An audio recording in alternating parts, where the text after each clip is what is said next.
నమస్తే అండి, మీ శ్రీలహరి అండి. ఈరోజు సండే కదండి, చికెన్ చేసుకుందాం అని చెప్పి చికెన్ తెప్పించానండి. చక్కగా చిన్న చిన్న ముక్కలుగా కోసుకొని నీట్గా కడిగేసుకొని బేసన్లో వేసుకున్నానండి. ఇది కూడా 5-6 ఉల్లిపాయలు తీసుకున్నాను, బారు ముక్కలు కోసానండి. పచ్చిమిరకాయలు కూడా సేమ్ టు సేమ్ అదే వేగంగా బారు ముక్కలు కోసానండి. అందరూ అయితే మిక్సీ పట్టుకుంటారండి గుజ్జులాగా. నేను అది గుజ్జు పడితే వాటర్ లాగా ఉంటుందని చెప్పి నేను ముక్కలే కోసుకుంటానండి. ఈ విధంగా చక్కగా తాలింపులు వేశాను. ఈ పచ్చిమిరకాయలు ఈ ఉల్లిపాయలు చక్కగా మంచిగా వేగిన తర్వాత అప్పుడు ఈ చికెన్ వేసుకొని కారం పసుపు ఉప్పు వేసుకుందామండి. ఇంకా చక్కగా ఎగుతున్నాయి చూసారా ఉల్లిపాయలు పచ్చిమిరపకాయలు. కొంచెం ఎర్రగా ఎగనిచ్చుకుందాం. ఎర్రగా ఎగనిచ్చుకుంటే కూర టేస్ట్ బాగుంటుందండి. చక్కగా కొంచెం అల్లం ముక్కను 4 వెల్లిపాయలు చక్కగా కొద్ది జీలకర్ర వేసి చక్కగా చిన్న జార్లు వేసి మిక్సీ పట్టేసుకున్నానండి. చక్కగా మెత్త గుజ్జుగా పట్టుకుని రెడీగా ఉంచుకున్నానండి. ఇదిగోండి చక్కగా ఉల్లిపాయలు పచ్చిమిరపకాయలు మంచిగా ఎగినాయండి. చికెన్ వేసేసుకున్నాను.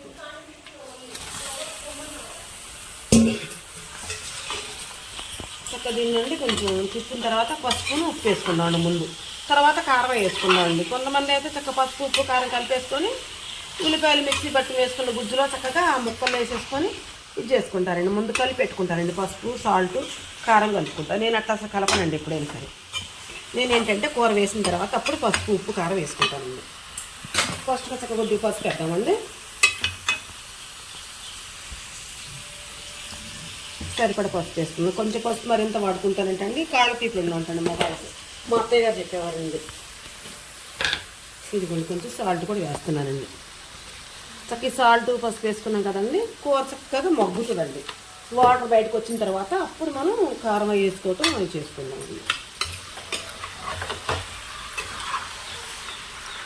చికెన్లో కూడా ఆయిల్ కొద్దిగా వేసుకున్నాం చూసారా. కొంతమంది అసలు చికెన్ కూర అంటే నూనె వేసేస్తారండి. నేను ముక్కలు వేగే వరకే వేసుకున్నానండి.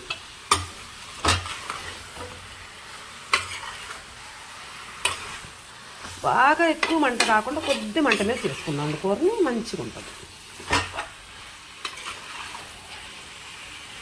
ఈ మధ్య జ్వరాల మీద ఈ మధ్య చాలా రోజులు అవుతుంది చికెన్ చేసుకోక.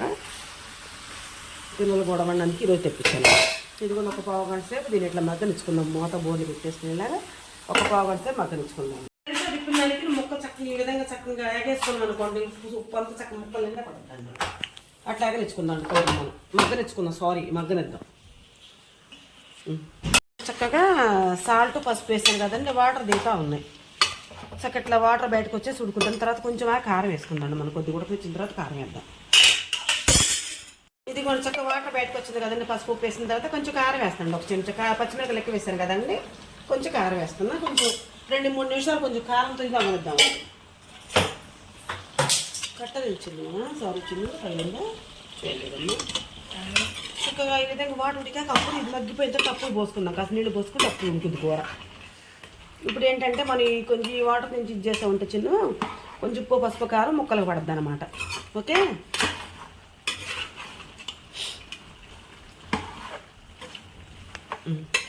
ఆఫ్ చేసేనాన్న.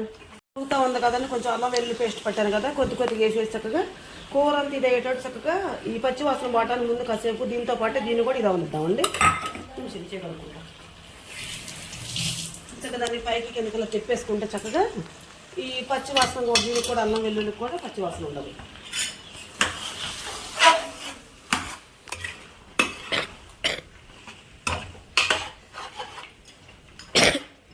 అమ్మయ్యా,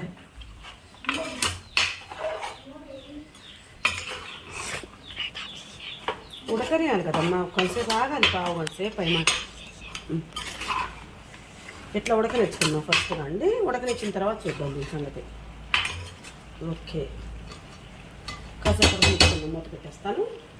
అల్లం వెల్లుల్లి చక్కగా జీలకర్ర కొద్దిగా కారం సాల్ట్ పసుపు ఉప్పు వేసి చక్కగా మంచిగా కారం కొంచెం తక్కువ అనిపిస్తుందండి. కొంచెం లేట్ మళ్ళీ చల్లుతున్నానండి. కొంచెం ఘాటు కాడుకుంటే తిరుగుతుంది.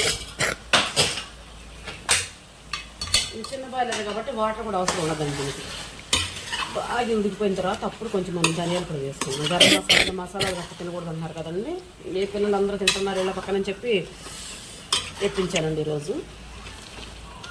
బాగా ఉడకనిచ్చుకుందాం దీన్ని ఈ విధంగా. పచ్చిమిరకాయ చూస్తే ఎలాగైంది. ఓకే, ఇంకా ఉడకనిద్దాం. అట్లా మగ్గనిద్దామండి కాసేపు. అల్లం వెల్లుల్లి ఉల్లి పేస్ట్ అంతా వేసాం కదండి. చక్కగా కూర అయితే మంచిగా మగ్గిందండి. ఇప్పుడు గరం మసాలా వేసుకుంటామండి. చిన్న బాయిలర్ అండి, పెద్దగా ఎక్కువ ఉడికే పని ఉందండి. ఇది ధనియాల పొడి వేస్తున్నాం.